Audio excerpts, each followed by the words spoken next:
So we like to say of our Can Do series, it's a separate brand just for our canned wines, enjoy with a life well lived, because you can take these little guys so many other places where you can't take a bottle of wine. The other thing I really like about it, and I'm always cognizant of this in the wine industry, is it makes it a lot easier to manage your serving size. So you know that when you have a can of this, that's just a little over a full glass, maybe a glass and a half of wine.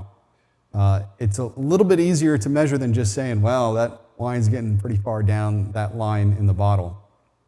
So it helps with portion control, and it also helps to take it into places where you can't always take other wines because of the glass. So our rosé for Can Do is actually kind of a sister wine in its base to our Forward rosé. Forward is our blend of hybrid varietals. So this is a hybrid-based blend of fruit.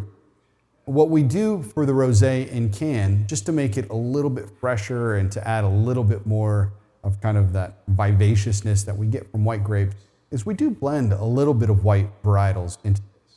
But the base of it is the Chaunac, Foch, Marquette, and Chamberson, all hybrid reds.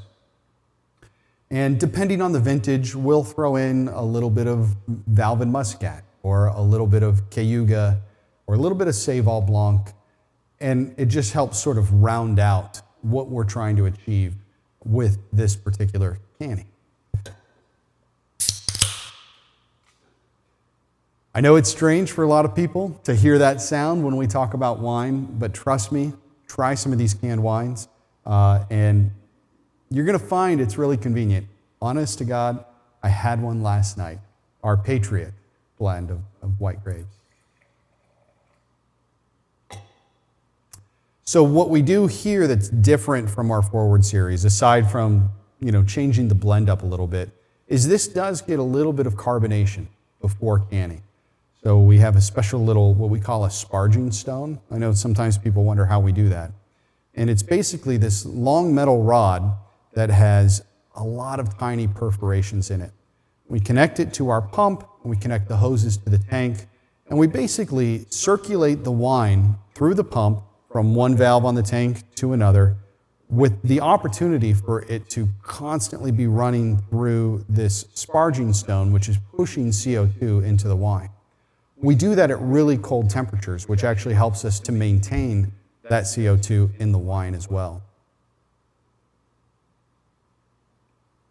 Very similar notes to our Forward rosé, though some of the apple that is there isn't in that wine, but it's perfect for this blend because you're getting sort of this like apple strawberry with a hint of mango.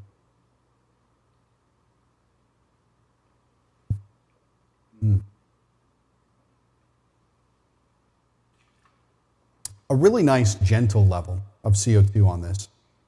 But it's combined with the fact that when we blend in some of the white wine towards kind of that small portion, it tends to be a little sweeter. So there is a hint of residual sugar on this. Again, it's not a sweet wine, but it does offer that component to this as a beverage that can be really enjoyed by itself. If you're sitting poolside, if you're on that boat, one of my dad's friends has a grill on their boat.